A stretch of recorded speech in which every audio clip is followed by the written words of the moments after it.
आजादी के रणबांकुरों की क्रांति कथा के जाने पहचाने और अनजाने पन्ने, सभी अमर बलिदानियों की प्रेरक कथाएं।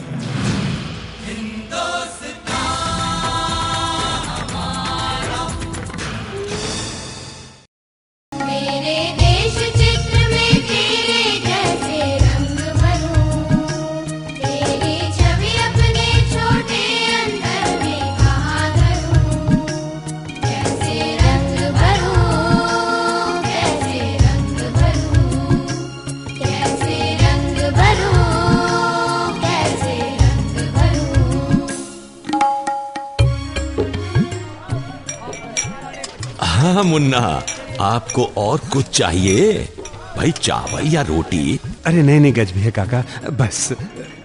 काका एक बात तो बताइए, हम लोग अक्सर आपके ढाबे पर खाना खाने आते हैं, आप हमेशा ही देश प्रेम के गीत सुनवाते हो, क्यों काका? अरे गजभिया काका को प्रेम प्यार पसंद नहीं है ना काका।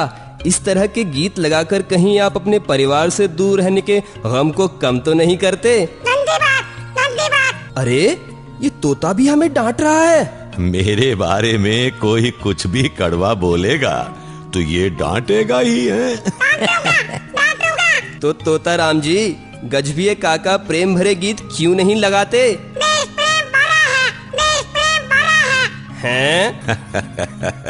ये कह रहा है कि देश प्रेम बड़ा है, यानी कि देश से प्रेम करना ही सबसे बड़ा प्रेम है। अच्छा, क्या आप किसी ऐसे देशभक्त को जानते हैं जिसने अपने दिल दिमाग से जंग जीती हो? हाँ, क्यों नहीं। भारत के स्वतंत्रता संग्राम में जहां एक और राजनीतिक आंदोलनकर्ताओं की महत्वपूर्ण भूमिका रही है, वहीं दूसरी ओर ऐसे महान व्यक्तियों का योगदान भी कम नहीं है जिन्होंने अपने बुद्धि कौशल, स्पष्ट दृष्टिकोण और वाक चातुर्य से अंग्रेजों को भारत छोड़ने के लिए मजबूर किया। ऐसे ही एक व्यक्ति थे भूला भाई देसाई, जिन्होंने एक वकील की हैसियत से अंग्रेजों की अनेक चालों को नाकाम कर दिया। तो फिर काका, आप हमें सुनाएंगे भूला भाई की कहानी? सुनाएंगे गजभिया काका, सुनाएंगे। ठीक है, सुनाता हूँ। मेरे देश चित्र में तेरे कैसे रंग भरूं, तेरी छवि अपने छोटे अंतर में कहाँ धरूं। भाई भूला भाई देसाई का जन्म वलसाड़ गुजरात में हुआ। उनके पिता जीवन जी एक सरकारी वकील थे, जिन्हें निजी मुकदमे लड़ने की छूट थी। उन्होंने बहुत धन कमाया, जमीनें खरीदी और खेतीबाड़ी भी की। भूला भाई ने मुंबई के एल्फिंस्टन कॉलेज से पढ़ाई की और साहित्य, इतिहास और अंग्रेजी में स्नातक हुए। उन्हें कॉलेज में प्राध्यापक का पद मिला। अध्यापन करते हुए उन्होंने कानून की विद्या हासिल की। उन्हें हिंदी, फारसी, अंग्रेजी भाषाओं का अच्छा ज्ञान था। सन 1905 में मुंबई उच्च न्यायालय में एक वकील की हैसियत से उनका नामांकन हुआ। वो बहुत ही तेज दिमाग के हंसमुख इंसान थे और बातों ही बातों में लोगों को अपने पक्ष में कर लिया करते थे। इसी खासियत के कारण वो बिना कागजों को देखे मुंह जबानी केस लड़ते थे। ऑर्डर। क्यों मनसुख भाई, आपसे अपना पासपोर्ट सबमिट करवाने के लिए कहा गया था। कहाँ है पासपोर्ट? जज साहब, वो मेरी पत्नी के पास कनाडा में है, तो मैंने वहां पत्र लिखकर मंगवाया है। ये देखिए, ये रहा रजिस्टर्ड लेटर। वाह, क्या बात है, आप खुद यहाँ और आपका पासपोर्ट कनाडा में? जी, वो मनसुख भाई, ये कोर्ट है, यहाँ बहानेबाजी नहीं, सबूत चाहिए। जैसा मुझे लगता है मनसुख भाई ये चाहते हैं कि मैं खुद कनाडा जाकर इनके घर से पासपोर्ट लेकर आऊं। भाई ये तो मेरे लिए टिकट भी लेकर आए हैं, इसी बहाने मैं भी कनाडा की सैर कर लूंगा। क्यों मनसुख भाई?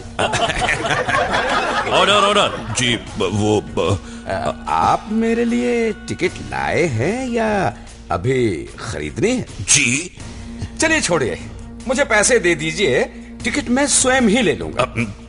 पर हाँ, ये तो बता दीजिए कि आपकी पत्नी कनाडा में है या दुबई में?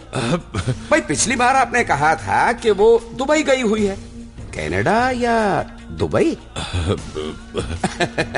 बिजनेस आपकी पत्नी ही संभालती है, आप निठल्ले बैठे रहते हैं। नहीं माई बाप, मैं ही। आप कोई काम नहीं करते, आपकी पत्नी बिजनेस संभालती थी, बिजनेस में पैसा भी उसी का लगा हुआ है, आप सिर्फ गंवाते हैं। आपको पैसा चाहिए था, उसने दिया नहीं और आपने उसका कत्ल कर दिया जी, वो ताकि सारी दौलत आप हड़प सके। क्यों? आप अदालत में यह साबित करने की कोशिश कर रहे हैं कि वो जिंदा है। जज साहब, ये आदमी झूठ पर झूठ बोलकर अदालत को गुमराह कर रहा है। मेरे पास और भी सबूत है जज साहब। भूला भाई देसाई अपनी चतुराई से बात करते हुए केस जीत जाया करते थे। उन्होंने वकालत करते हुए अथाह पैसा कमाया। अपने से कई बड़े और अनुभवी वकीलों के साथ मुंबई उच्च न्यायालय की बार में उनका उठना बैठना था। बात उन दिनों की है जब 1928 में किसानों के बरदौली आंदोलन की शुरुआत हुई। किसान बहुत गुस्से में थे। वो लोग महात्मा गांधी के पास आए। अरे ऐसा भी कभी होता है? कब तक सहन करेगा? कब तक बर्दाश्त करेंगे हम अंग्रेजों की ज्यादती? गांधी जी को एक ऐसे वकील की तलाश थी जो प्रभावी तरीके से किसानों की बात अंग्रेजी सरकार तक पहुंचा सके। उन्होंने वकील भूला भाई देसाई का बहुत नाम सुना था।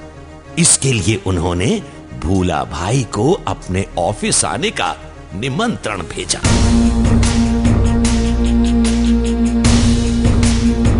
भूला भाई जी, मैं चाहता हूं कि अंग्रेजी हुकूमत के सामने हमारी ओर से मांगे आप रखें। जी, आपको तो वकालत का अच्छा खासा अनुभव है। सुना है आप केस हमेशा ही जीतते हैं। मैं आपकी बहुत इज्जत करता हूं गांधी जी। आपने मुझे याद किया और अपने साथ काम करने का मौका दिया, ये मेरी खुशनसीबी है। अरे बस आप मुझे बस अपनी मांगें और अन्य जानकारी दें, मैं स्टडी कर लूंगा। देता हूं। और भूला भाई जी, हमें अच्छा लगेगा अगर आप स्वराज प्राप्ति के उद्देश्य के लिए किए गए कार्यों में हमें अपना बहुमूल्य सहयोग दें। भारत मेरा भी देश है गांधी जी, मैं हमेशा आपके साथ हूं। मुझे आपसे यही उम्मीद थी भूला भाई जी।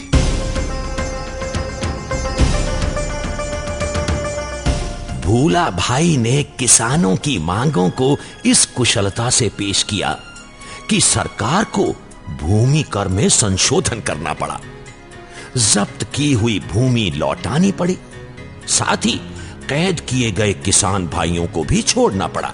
इस घटना से उत्साहित होकर भूला भाई ने कांग्रेस में विधिवत प्रवेश कर लिया। इसी दौरान ईस्ट इंडिया कंपनी तथा ब्रिटिश सरकार के बीच आर्थिक लेन देन हुआ, जिसमें भारत को भविष्य में खर्चों का वहन करना था। इस बारे में कांग्रेस का कराची अधिवेशन हुआ।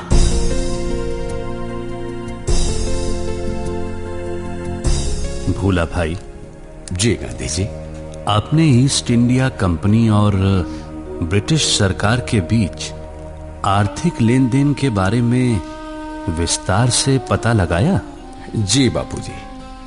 क्या लगता है आपको कि इस ऋण से भारत की आर्थिक स्थिति सुधरेगी? सुधरेगी तो तब बापूजी जब वो भारत के कल्याण के लिए लिया गया हो। वो तो ईस्ट इंडिया कंपनी ने अपने फायदे के लिए लिया है और चुकाना हमें पड़ेगा। आपके कहने का अर्थ है कि ईस्ट इंडिया कंपनी ने जो ऋण भारत के नाम से ब्रिटिश सरकार से लिया है, वो भारत की आर्थिक स्थिति को सुधारने के लिए नहीं बल्कि कंपनी के लिए है। और चुकाना हमें पड़ेगा। ये क्या बात हुई? ब्रिटिश सरकार हमें बेवकूफ बना रही है। वो तो सालों से होता आया है। ये तो सरासर अन्याय है। ये अन्याय है भूला भाई जी। ये हमारे साथ धोखा है बापूजी। हाँ बापूजी, हमें इसके खिलाफ आवाज उठानी होगी। ये अन्याय है, हम इसका विरोध करेंगे, हम इसका विरोध करेंगे। अन्याय। शांत भाइयों, शांत।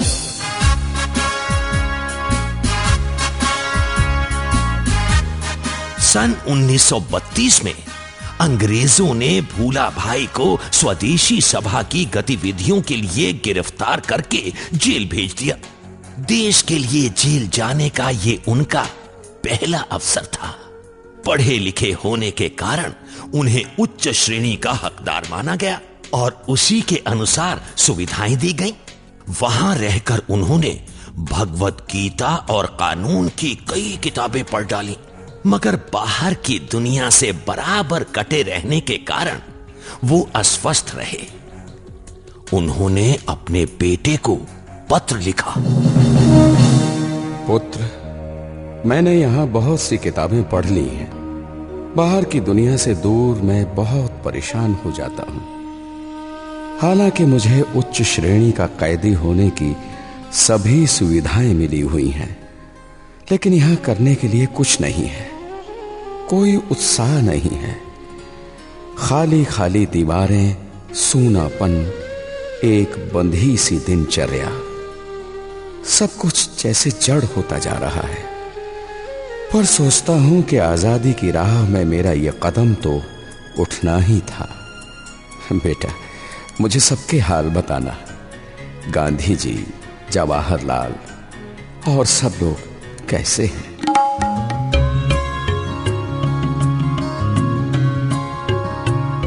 सन 1935 में गवर्नमेंट ऑफ इंडिया एक्ट 1935 पारित हुआ, जिसमें प्रांतीय स्वायत्तता प्राप्त हुई। उस समय तक भूला भाई लगातार अस्वस्थ रहे और उन्हें इलाज के लिए यूरोप जाना पड़ा। जब वो लौटे तो उन्हें इस प्रांतीय स्वायत्तता की जानकारी मिली। देश भर से चुने हुए प्रतिनिधियों को विधानसभा में आकर ब्रिटिश सरकार के सामने विपक्षी दल के रूप में कार्य करना था। इस बात पर कांग्रेस में बहस छिड़ गई। हम क्यों विधानसभा में शामिल हों? हमें शामिल होना चाहिए। क्यों हों? होना चाहिए। कांग्रेस विधानसभा में शामिल नहीं होगी। आप बताइए भूला भाई। गांधी जी, मेरा मत है हमें धीरे धीरे अपना कदम आगे बढ़ाना होगा। यह हमारा पहला कदम होगा ब्रिटिश सरकार के सामने जाकर अपनी बातें रखने का। देखिए, भूला भाई जी ने तो बता दिया कि वो तो कांग्रेस के विधानसभा में भाग लेने के पक्ष में हैं। आप लोग क्या सोचते हैं? अच्छा, तो हमारे विधानसभा में शामिल होने से क्या होगा? हाँ, बताइए। इससे सबसे बड़ा फायदा होगा कि हम अपनी बातों को सरकार तक पहुंचा सकेंगे। अरे भाई, दुश्मन को मारना है तो उसके नजदीक रहकर ही उस पर तगड़ा वार किया जा सकता है। और हमारे लिए तो ये एक अच्छा बहाना होगा। मैं भूला भाई की बात से 100% सहमत हूं। क्यों जवाहरलाल? जी बापू, मैं भी सहमत हूँ। अब बताइए आप लोग। हाँ, मैं भी सहमत हूँ बाबू। ठीक है। हम भी सहमत हैं बापू। तो सर्वसम्मति से फैसला हो गया कि कांग्रेस विधानसभा में शामिल होगी। जी जी जी। ये वो समरिया जादू बजरिया लावा चुनरिया गाजी की जय बोला महात्मा गांधी की जय बोला महात्मा गांधी की। भूला भाई देसाई गुजरात से केंद्रीय विधानसभा के लिए चुने गए। जब वो अपनी प्रखर बुद्धि से विश्वास पूर्वक किसी बात को कहते तो पूरा सदन चुप हो जाया करता था। उसके बाद 1937 में भी कांग्रेस ने प्रांतीय विधानसभा में अपने उम्मीदवार खड़े किए तो अधिकतर स्थानों से कांग्रेस ही जीती। 1938 में द्वितीय महायुद्ध की घोषणा की गई, जिसमें बिना औपचारिक सहमति प्राप्त किए भारत को भी युद्ध में शामिल कर लिया गया। ये जानकर सभी भारतीय नेता बौखला उठे।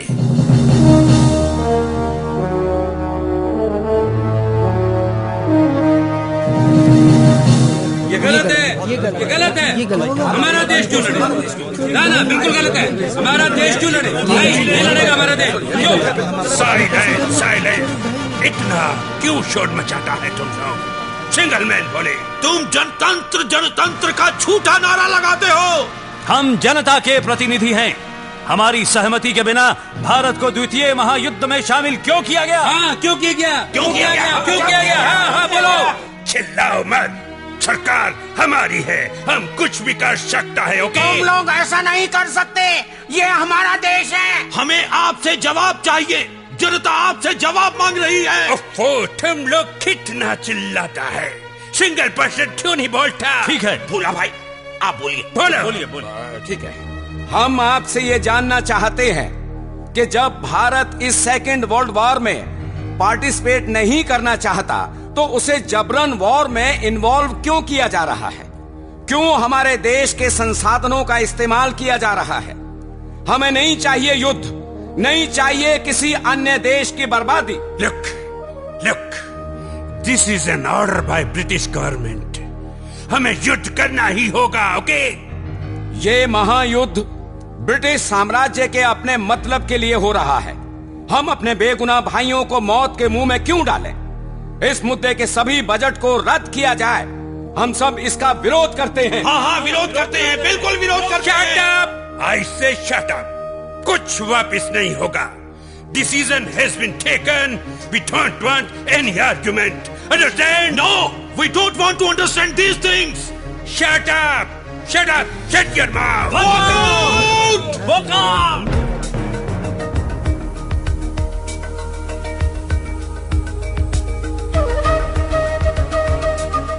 द्वितीय महायुद्ध अपनी चरम सीमा पर था। 1942 में सुभाष चंद्र बोस ने अंग्रेजों की ओर से लड़ रहे भारतीय सेना के हजारों सैनिकों को अपने साथ मिलाकर एक सेना का गठन किया, आजाद हिंद फौज। Vande Mataram.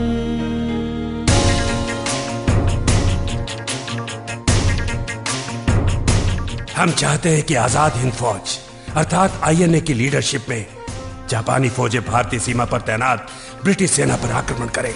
Why, Mr. Bose? जापानी सेना इंडिपेंडेंटली हैंडल कर सकती थी। Then why under the INA? ये हमारी स्वतंत्रता की लड़ाई है। हमें अपनी सीमाओं और सैनिक हर बात की जानकारी रखते हैं। देखो, ऐसा करते हैं कि पहले आईएनए के सैनिक आक्रमण करेंगे। अगर हम सफल होते हैं तो जापानी फौजें आ जाए। इससे आपकी सेनाओं को अधिक हानि नहीं होगी। Oh, well. I think it is better option. Okay, this is done.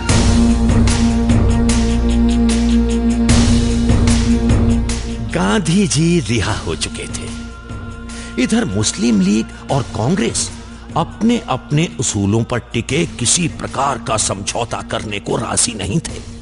मई 1944 में आईएनए ने भारतीय सीमा पर मौजूद अंग्रेजी सेना पर आक्रमण किया। उन्होंने मणिपुर जीतकर अपना झंडा फहराया। उसके बाद जापानी फौजें सहायता के लिए आ गई, लेकिन जल्दी ही जापानी फौजों को पीछे हटना पड़ा, क्योंकि महायुद्ध में कई जगह जापानी सेनाओं की हार हो गई थी। 6 अगस्त 1945 को हिरोशिमा पर परमाणु बम से हमला हुआ। 17 अगस्त 1945 को ताइपे से उड़ान भरते समय वायुयान दुर्घटनाग्रस्त होने से नेताजी सुभाष चंद्र बोस की मृत्यु की आशंका जताई गई। जापान ने भारत से अपनी फौजें वापस बुला ली। मजबूरन आईएनए के सैनिकों को भी पीछे हटना पड़ा। इसी दौरान ब्रिटिश सरकार ने आईएनए के 3 जांबाज सैनिक अफसरों शाहनवाज खान, पीके सहगल और जीएस ढिल्लों को बंदी बनाकर उनका कोर्ट मार्शल करने का फैसला कर लिया। ये गलत। योर ऑनर, इन तीनों लोग शाहनवाज खान, पीके सैगल और जियाज ढिल्लों ने ब्रिटेन की महारानी के खिलाफ साजिश किया है। माय लॉर्ड, ये लोग देशद्रोही हैं। इनको ऑब्जेक्शन मी लॉर्ड। हमारे जाबाज सैनिक ऑफिसर्स को सरकारी वकील बिना फैसला हुए ही देशद्रोही कह रहे हैं। यह गलत है। Objection sustained. Thank you your honour. हमारे ऑफिसर ब्रिटिश सरकार की ओर से कितने ही देशों के खिलाफ लड़ने के लिए गए। जापान, बर्मा, मलाया और सिंगापुर, सभी देश के सैनिक अपने देश को बचाने के लिए अपना जी जान लगा रहे थे। तो हमारे ऑफिसर्स के मन में अपने हिंदुस्तान को आजाद करने की ललक उठी योर ऑनर। इसी कारण से आजाद हिंद फौज का गठन किया गया, ना कि ब्रिटेन की महारानी के खिलाफ लड़ने के लिए फौज का गठन हुआ। इनकलाब जिंदाबाद, इनकलाब जिंदाबाद, इनकलाब जिंदाबाद, जिंदाबाद। लेकिन ये लोग पूरे ढाल बाल और शास्त्रों के साथ गलत तरीके से इंडिया में घुसे थे। आप अंग्रेज लोग शायद भूल रहे हैं कि ये देश भारत है, हमारा है, और ये तीनों ऑफिसर्स भारतीय हैं। इनकलाब जिंदाबाद, जिंदाबाद, जिंदाबाद। अब माय लॉर्ड, लेकिन यहाँ तो जो सरकार है वो ब्रिटेन की है। योर ऑनर, यही तो मैं समझाना चाह रहा हूँ कि इन ऑफिसर्स के मन में अपने देश को आजाद करने की भावना हिलोरे ले रही थी। ये लोग गैर मुल्क के चंगुल से बचाने के लिए ही अपने देश, अपने इंडिया में घुसे हैं, ना कि किसी गैर मुल्क में घुसे। योर ऑनर, ये लोग निर्दोष हैं। ब्रिटिश सरकार के देशद्रोह के लगाए हुए आरोप गलत हैं योर ऑनर। इनका कोर्ट मार्शल किया जाना गैर कानूनी है। एडवोकेट भूला भाई, ये बात आप क्यों भूल रहे हैं कि अगर देश की सरकार के खिलाफ कोई कदम उठाता है तो ये क्राइम है। आर्मी ऑफिसर्स के लिए तो ये गुनाह और भी संगीन हो जाता है। सरकार जो भी हो, उसके खिलाफ विद्रोह तो हुआ ही है। योर ऑनर, हम भी आपको एक बात याद दिलाना चाहते हैं कि अंतर्राष्ट्रीय कानून के तहत किसी भी देश को स्वतंत्र रहने का और अपनी रक्षा के लिए हथियार रखने और उठाने की अनुमति है। हमारे ऑफिसर्स ने कोई गलत कार्य नहीं किया। देखो, आपकी दलीलें बेबुनियाद हैं। हम इसे नहीं मानते और इन्हें देशद्रोही मानते हुए काला पानी की सजा का हुक्म सुनाते हैं। ब्रिटिश सरकार हाय हाय, ब्रिटिश सरकार हाय हाय, ब्रिटिश सरकार हाय हाय, अपने देश वापस जाओ, अपने देश वापस जाओ, ब्रिटिश सरकार हाय हाय, ब्रिटिश सरकार हाय हाय।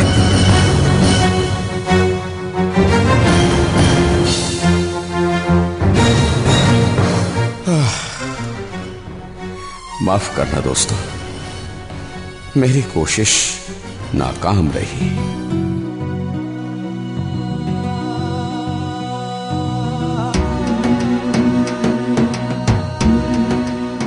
भोला भाई, आपकी तबीयत कैसी है? ठीक हूँ। बैठो तेज बहादुर, बैठो जवाहरलाल। लगातार 3 महीने से दिन रात केस के लिए स्टडी कर रहे थे, बीमार तो पड़ेंगे ही। मुझे अपनी तबीयत की नहीं, अपने देशभक्त उन ऑफिसर्स की चिंता है जवाहरलाल। मैं चाहकर भी उनकी रक्षा नहीं कर सका। किसने कहा कि तुम रक्षा नहीं कर सके? जानते हो, पूरे देश में तुम्हारी दी हुई दलीलों और हिम्मत की चर्चा हो रही है। और तो और नौसेना और वायुसेना के सैनिकों में भी अंग्रेजों के खिलाफ विद्रोह के स्वर उठने लगे हैं। और जानते हो, अंग्रेजों ने डर कर तीनों को बरी कर दिया है। सच? जवाहर, क्या तुम सच कह रहे हो? तेज बहादुर, मेरी कोशिश सफल हो गई। मैं कामयाब हो गया दोस्तों, मैं कामयाब हो गया। हाँ भोला भाई, लोग तुम्हारे मुंबई लौटने का इंतजार कर रहे हैं, पलकों पर बिठाने के लिए।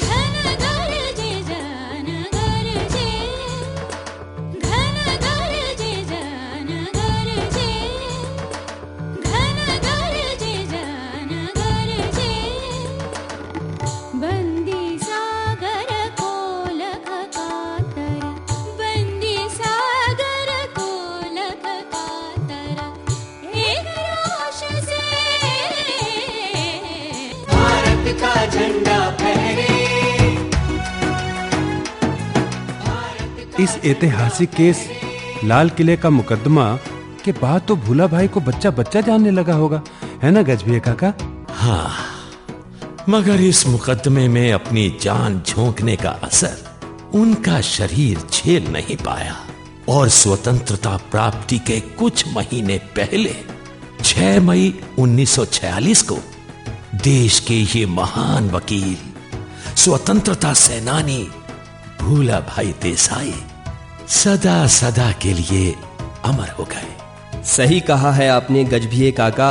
अपने देश पर मर मिटने के लिए तलवार की ही जरूरत नहीं होती, दिल दिमाग से भी लड़ा जा सकता है। हाँ, मेरा मन कहता है कि ऐसे देशभक्तों को हम सलाम करें। जय हिंद। निर्देशन पूरन चंद सरीन, परिकल्पना श्री राम तिवारी, समन्वय संजय यादव, निर्माण और प्रस्तुति स्वराज संस्थान संचालनालय, मध्य प्रदेश शासन, संस्कृति विभाग। मान का मान स्वाभिमान का, देशभक्त रक्त तप्त वक्त प्राणदान का, अधीर मन अधीर तक लब्ध वेग बाण का, भय विहीन लक्ष्यहीन प्रवास है प्रयाण का। सुराज्य हो स्वराज्य हो, ध्यास है ये प्राण का, ध्यास है ये प्राण का, ध्यास है ये प्राण का।